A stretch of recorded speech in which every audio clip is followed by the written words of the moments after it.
Assalamualaikum warahmatullahi wabarakatuh. Perkenalkan, nama saya Eli Rahmawati. Saya dari Tadris IPSB. Di sini saya akan mereview buku sejarah yang berjudul Gajah Mada, Sistem Politik dan Kepemimpinan. Buku ini dikarang oleh Ibu Enung Nurhayati, MA PhD. Mari kita review bukunya dari cover depan.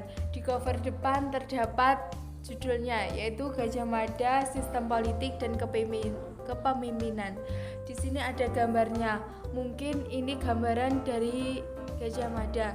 Dan di bawah gambar ini terdapat pengarangnya, yaitu Ibu Enung Nurhayati, MA PhD. Di cover belakang terdapat sinopsis bukunya. Di bawah sinopsis terdapat narasi.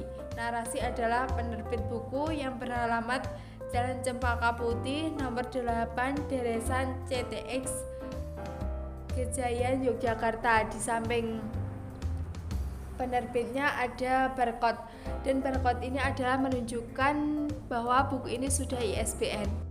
Selanjutnya saya akan menceritakan ringkasan materi dari buku ini. Buku ini terbagi menjadi 5 bab, jadi saya akan menceritakannya isi keseluruhannya secara singkat. Yang pertama, dari masa ke masa, Gajah Mada tetap selalu hangat diperbincangkan. Sejarah hidup Gajah Mada sangat menginspirasi. Tentu hal itu tidak lepas dari pengaruh Gajah Mada untuk kerajaan Majapahit dan jasanya dalam mempersatukan Nusantara melalui Sumpah Palapa sebagai manifestasi sistem politiknya. Gajah Mada memiliki jabatan tertinggi sebagai Amangkubumi yang setara dengan Perdana Menteri dan bisa menghantarkan Majapahit kepada puncak emas kejayaannya. Asal-usul Gajah Mada dikenal juga dengan nama lain sebagai Empu Mada, Jaya Mada, atau Dwi Rada Mada. Dan menurut agamanya, namanya adalah Lembu Muksa sebagai penjelmaan dari Dewa Wisnu. Dan hal tersebut banyak memunculkan versi mengenai tempat kelahirannya,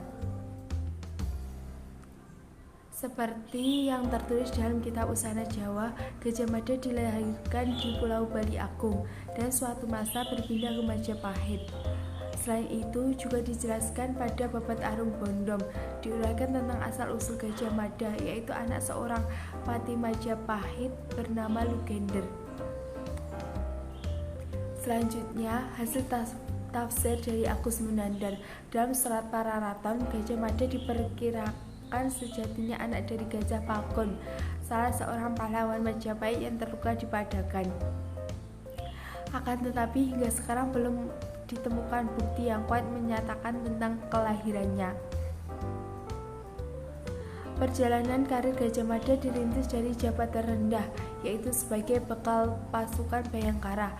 Pengabdian dan peran Gajah Mada dimulai di tengah konflik politik Majapahit, yaitu pada masa pemberontakan R.A. Kuti yang memaksa menggulingkan raja dari istana.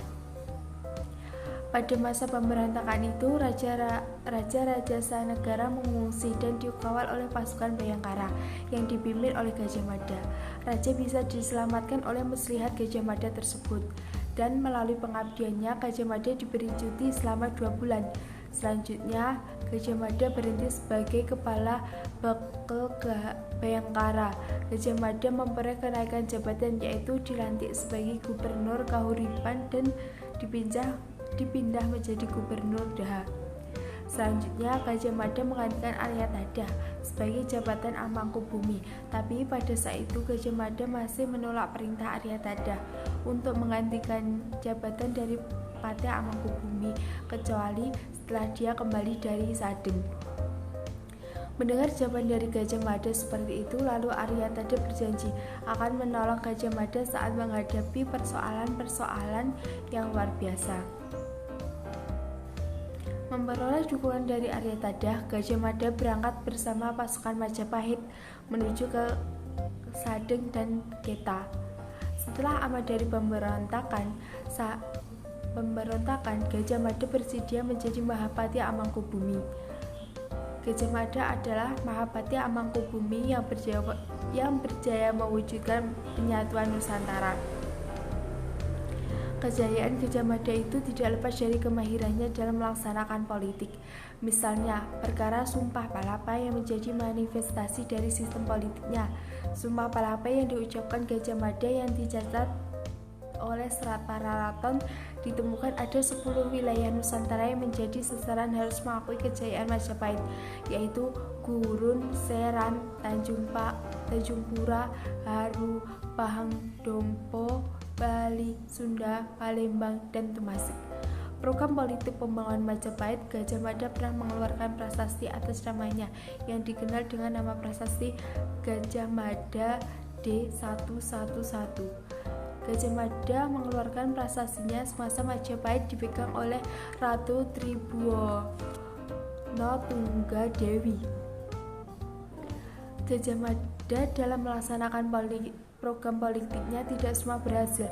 Pada masa peristiwa Pasunda Bubat itu, Gajah Mada menjadi orang yang dipersalahkan dan sebagai kunci kemunculan tragedi Pasunda Bubat yang menyebabkan keluarga istana maupun pihak Sunda merasa marah.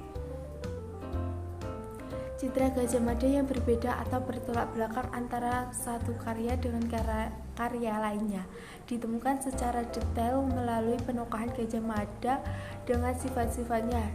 Dalam Kekawin Negara Kertagama menekan Gajah Mada merupakan flat karakter, yaitu tokoh karakter datar. Dalam Serat Pararaton, tokoh Gajah Mada dijelaskan melalui tokoh karakter bulat cenderung implisit, sehingga mengandung banyak tafsir di dalamnya. Selanjutnya dijelaskan pada Kidung Sunda menceritakan tokoh Gajah Mada secara rinci dijelaskan melalui ron karakter. Pada satu sisi Gajah Mada dijelaskan dengan sifat yang buruk, rendah budi, dan jahat. Dalam Hakikat Banjar, penokohan Gajah Mada tidak dijelaskan secara terperinci karena permainan Gajah Mada sangat sedikit. Selanjutnya, pada Hikayat Hang Tuah, sama seperti dalam Kekawin Negara Kertagama, penokohan Gajah Mada secara flat karakter. Akan tetapi ada perbedaan sifat dalam Kekawin Negara Kertagama.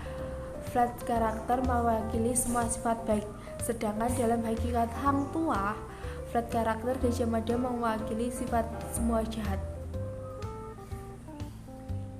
Perbandingan terakhir yaitu dalam Kekawin Gajah Mada, penokohan Gajah Mada didominasi secara umum oleh penokohan flat karakter yang paling utama bersifat baik. Akan tetapi bisa juga Kekawin Gajah Mada dijumpai sebuah kejutan dari sifat Gajah Mada yang tidak terpuji. Jabatannya Mahapati Amangkubumi karena 3 faktor kecerdasan yang seimbang dan utuh yang terkandung dalam kepribadian dan kepemimpinannya. 3 faktor kecerdasan Gajah Mada, yang pertama adalah kecerdasan intelektual, yang kedua adalah kecerdasan emosi, dan yang ketiga adalah kecerdasan spiritual. Dan dari ketiga faktor kecerdasan tersebut, di dalamnya mengandung berbagai prinsip yang menjadi ciri khas khusus bagi kepemimpinan Gajah Mada. Demikian ringkasan materi dari Gajah Mada, sistem politik dan kepemimpinan. Menurut saya, apabila dalam saya mereview ada tutur kata yang salah, saya mohon maaf. Tapi secara keseluruhan buku ini sangat menarik untuk dibaca. Dan jangan lupa membaca. Sekian dari saya. Apabila ada salah, saya mohon maaf. Wassalamualaikum warahmatullahi wabarakatuh.